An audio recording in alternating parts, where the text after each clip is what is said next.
My man, Brendan Saunders, is here with us in the studio. And how are you, my friend? I am good. I believe the text you sent me said, hey, do you want to come on and talk about the Michael Jordan documentary?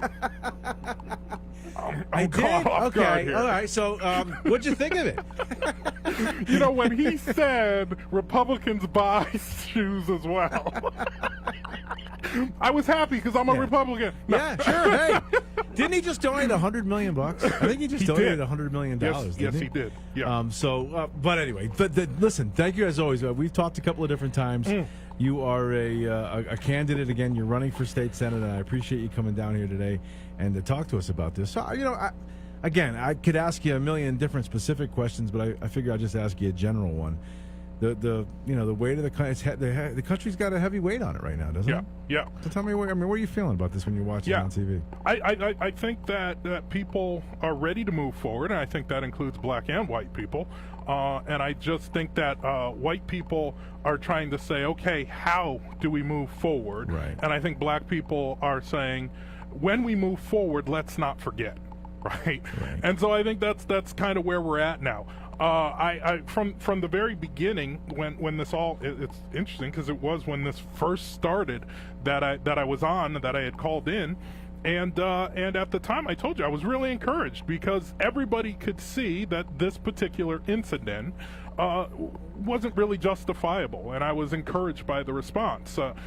Then when peaceful turned into rioting, I condemned the riots and said no, there's a place for peaceful responses, but this is counterproductive and useless and all that for the riots, etc. So now I'm just sitting here, and folks in my district who like I said, I'm really encouraged. They've reached out to me and they've said, how do we move forward? And as a black person, and certainly as a black person looking to lead in our district, how do we move forward? And one of the things that I have shared is that certainly if elected, and frankly, it's become, some of the things in my campaign have become, whether or not I'm elected, I'm going to do these things anyways, because if nothing else, I've been granted a new platform. So I applaud the idea of having times when we can have dialogues, we can have town halls, and we can allow folks, because I heard Senator Formica sharing how surprised he was to hear that, say, in East Lyme, that minorities growing up there had a little bit of a different take, and so I think it's good for us to be able to hear that. Now, here's what I do want to say. Sure. Here's what I do want to say. I often share my personal stories. Just did this with a supporter of mine. He was he questioned a little something where I was with Black Lives Matter. He put up a meme, and I kind of messaged him and said, that actually isn't true. That's building off a stereotype. When I share my personal stories of things that I've encountered and things that I've done, I often encounter that at some point, the white person that I'm talking to, I can tell they're getting some kind of way, and usually. Wait, what do you mean by that? Usually at that point is when I stop and I. Usually, what kind of way is that? What I usually do at that point is I stop and I say, I'm not blaming you. Okay.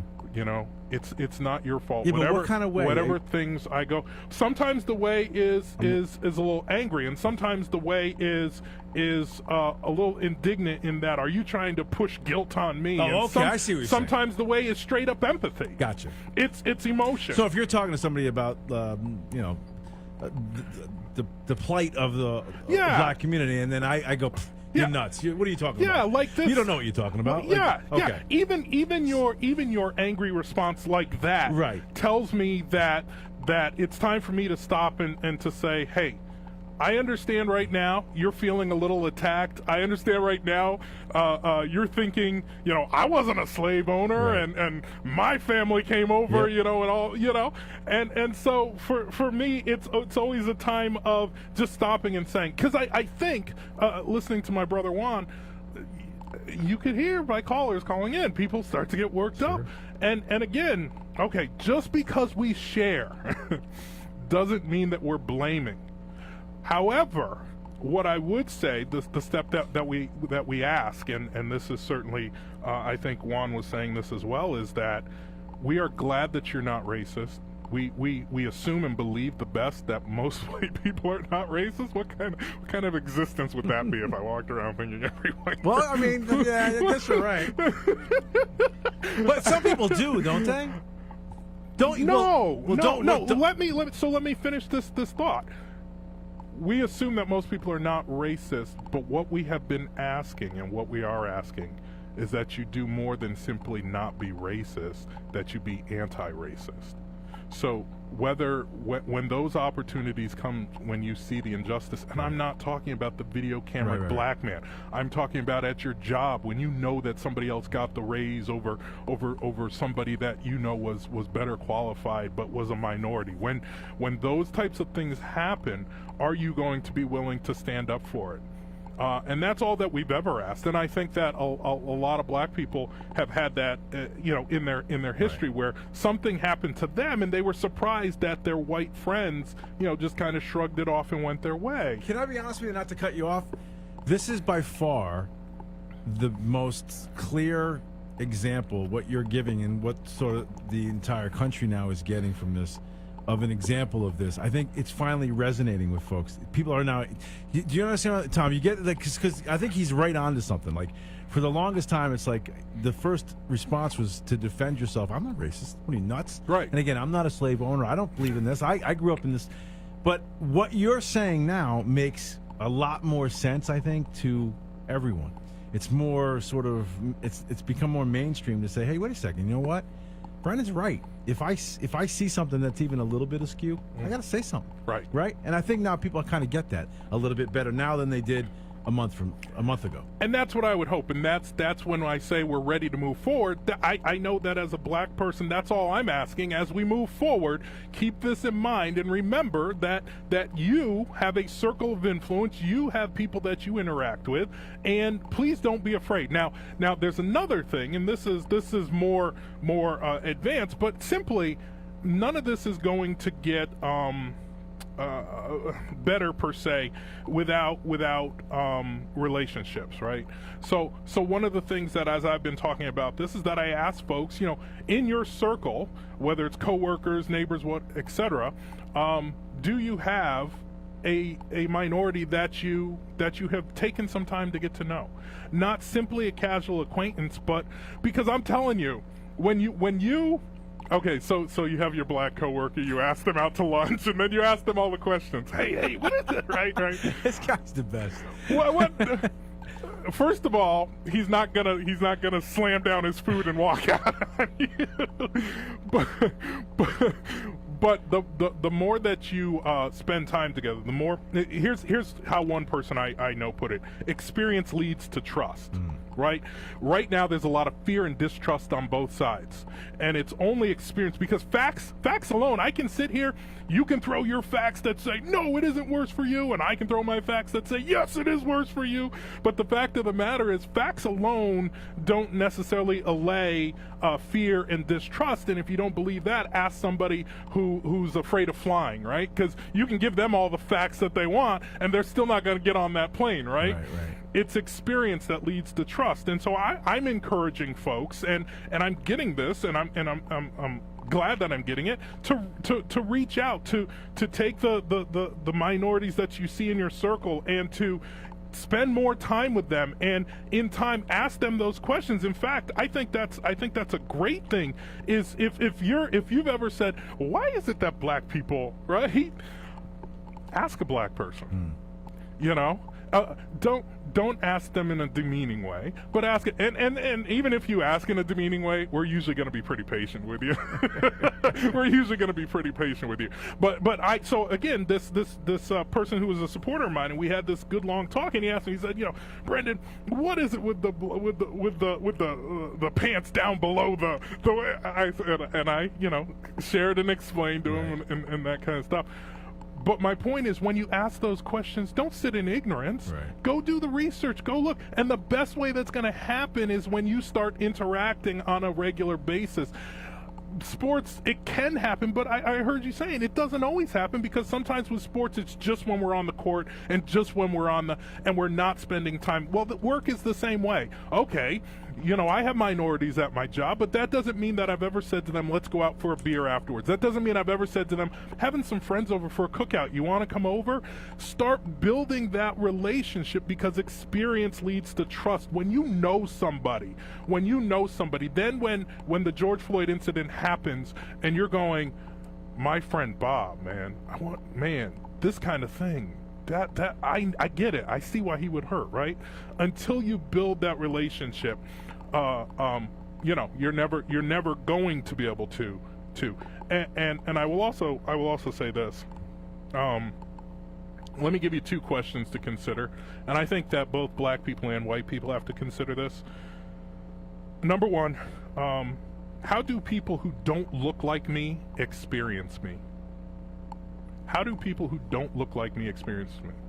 Now, I know that there's a common complaint that it seems like the most vocal black leaders only yell at white people when the camera's in front of them, but I can attest to you that most black leaders I know have spent many, many years and much time in the black community speaking to the black community about these issues, about the need to do right by one another, to respect one another, to respect yourself, and to treat one another the right way. When a camera gets thrust in front of them in the midst of a crisis, yes, it's certainly they certainly it becomes more of a message to white people. But please don't discount them and think that they don't speak to their own community often. And that was, by the way, one of the points of the op-ed that I wrote in the Connecticut Examiner 2 weeks ago, was to say, believe me, behind the scenes they do. But this question of how do people who don't look like me experience me? I ask that as a black person, right? That's why I don't wear my pants down below my butt crack, because I want people to experience me in a certain way. Right. And it's the same way. I think that's something that white people can ask as well. How do my black coworkers, how do people who don't look like me experience me? Right. Question number two, how should people who look like me experience me? What as we look at humanity and as we look at having respect for one another, how should they look at me? Because, and these two questions, the point of these two questions is that I have more control over these than I think, right? We tend to think, everybody stereotypes and they just look but you have control over how you present yourself in any given situation, especially if we know and believe that 80% of communication is nonverbal. You have the opportunity in every situation to present yourself in a certain way to people around you. And so those are the two questions that I challenge folks to consider as they move forward. Good. That's really good stuff. By the way, 860-464-9490, 631-317-1949 if you guys want to weigh in and talk to Brenda. But I'd like to bring Ernestine on, if she doesn't mind coming on in and sort of joining the conversation a little bit. And like I said, I'm breaking all the radio rules today, so we're blocking out Gallagher. We're going to keep this thing moving. I do have Kyle Reyes coming up at 11:05, and then a group who put together, the organizing group that put together the Norwich and New London protest, Black Lives Matters protest. So we're going to have them on in the 11 o'clock hour as well. But Ernestine, how are you? I'm good. How are you? Thank you for making the trek all the way from Meriden. So all the way down here from Meriden. Yes. And just special. Let's get the political stuff out of the way. So, like the gentleman sitting next to you, you're running for something, right? I'm running in the 82nd district of Meriden, Rockfall, and Middlefield. Okay. And I just want everybody to know I need $1,600. So if all y'all give me some money, I'll be finished. By the way, do you need any money, Brendan? I'm glad you brought that up. Hey, we have reached the point in my campaign where we are very close to getting the in district donations that we need, the 300 that we need, but we are still going to fall about $5,000 short of the total funds that we need. Okay. So if you are a Lee Elci listener and you've said, boy, this guy Brendan, whenever he comes on, he lights the fire. What a guy, right? You can go to my website, Saunders for Senate, Saunders the number 4 Senate, and you can donate from out of the district, and I am welcoming those contributions at this point. And Sure, I would even call myself a social conservative. But if a black man is murdered in front of me, I'm going to have compassion about what's going on there. I might be wrong when I say this. You might be offended when I say this, but I think when it comes to some black Republicans, I think they don't really think like that. That's why I'm not going to lie to you. I was a little pulled back when I listened to you talk. I was like, I'm ready to come in and argue, and I don't like the fact that I'm coming here and not ready. I don't want to disagree. I don't want to agree. Same thing with her. When I came in, I heard her speaking. I was like, wait a minute. How come she can't say nothing? I can't jump and says, "Give me that mic."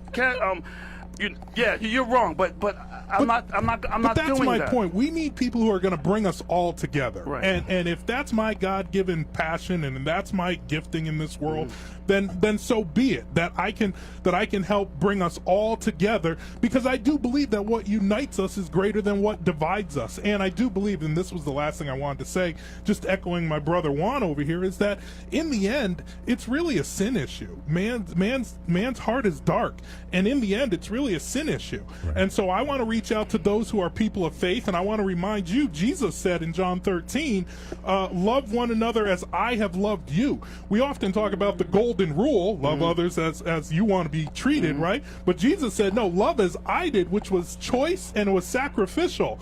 And if we started treating other people in that way, choosing to think the best of them, choosing to give them the benefit of the doubt, choosing to get to know them. You got me up here preaching now, Lee. Where's the amen? Can I get an amen? Thank you, Lee.